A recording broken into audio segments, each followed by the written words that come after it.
सेवा म्हणून ती आयुष्यभर करीत राहते, म्हणून तिला पतिव्रता असा शब्द त्या ठिकाणी आपल्या ठिकाणी निघत असतो. कसाही असो पण काय पालन करावी आणि त्याची सेवा आयुष्यभर करावी. विचार करा, एकदा की जर हा मृत्यू आला आणि यमाने नेलं की त्या ठिकाणी कोणाची सेवा करायची? पोटचे सुद्धा आपले नसतात.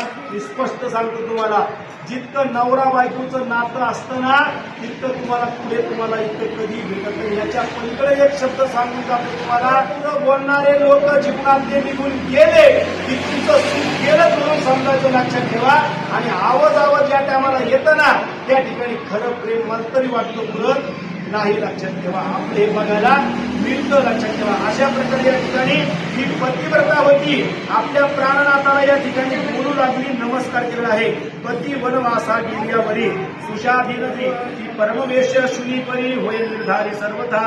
भगवान काय म्हणतात, जर आपला पती निघून गेलेला असेल आणि जर ती पत्नी त्या ठिकाणी घरी राहिली असेल ना तर कुत्रे सुद्धा तिच्यापेक्षा चांगले, इतके हाल आपले पाठीमागं होत असतात. हे सांगायचं भगवंताला.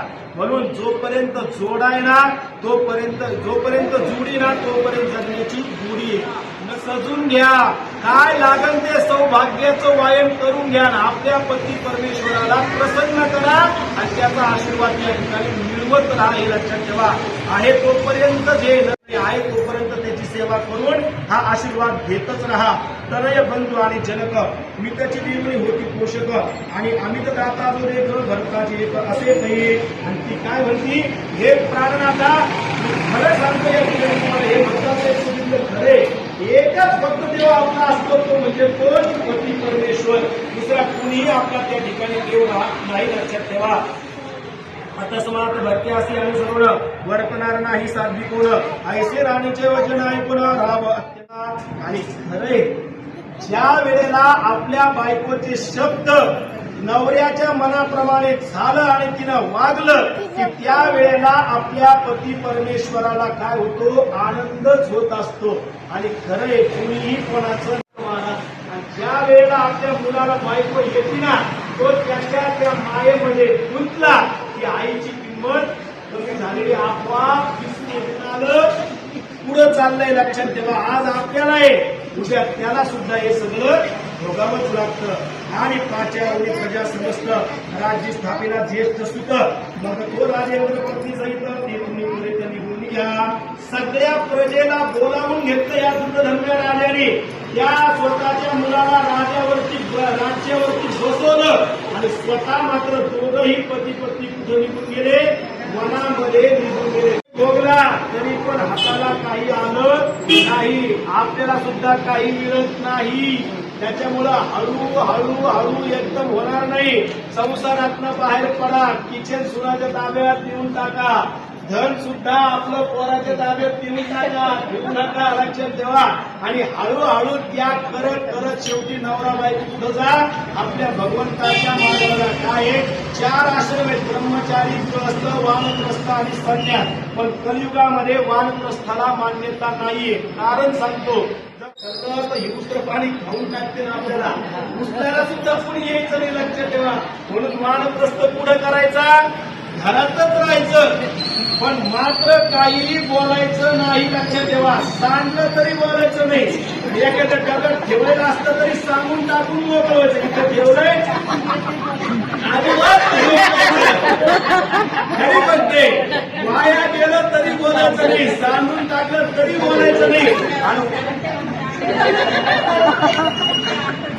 अजिबात बोलायचं नाही. लक्षात ठेवा. काय करायचं? सहन करायचं. घरातच बसून रामकृष्ण हरी स्वतःला जप करायचा. कारण सांगतो त्याच्यात काहीच नाहीये.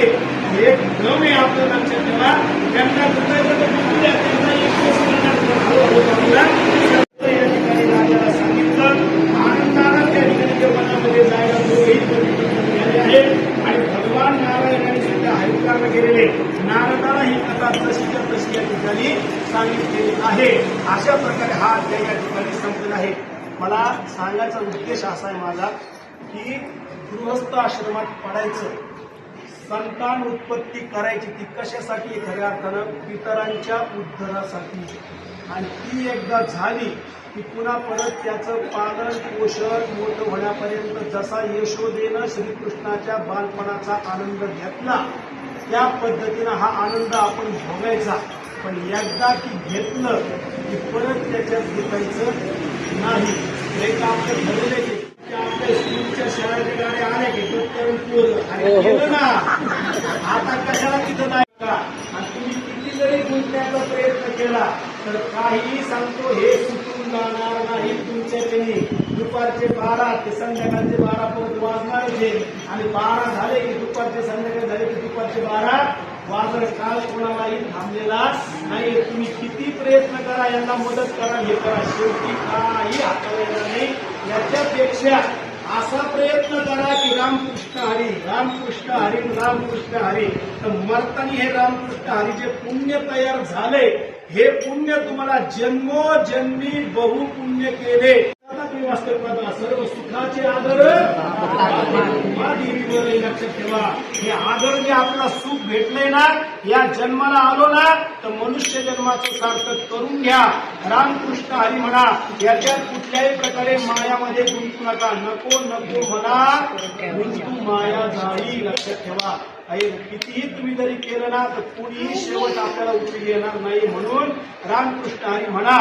जास्तीत जास्त देव धर्माच्या मंदिरामध्ये या. हे पुण्य कमवून घ्या. आपला स्वतःचा उद्धार स्वतः करून घ्या.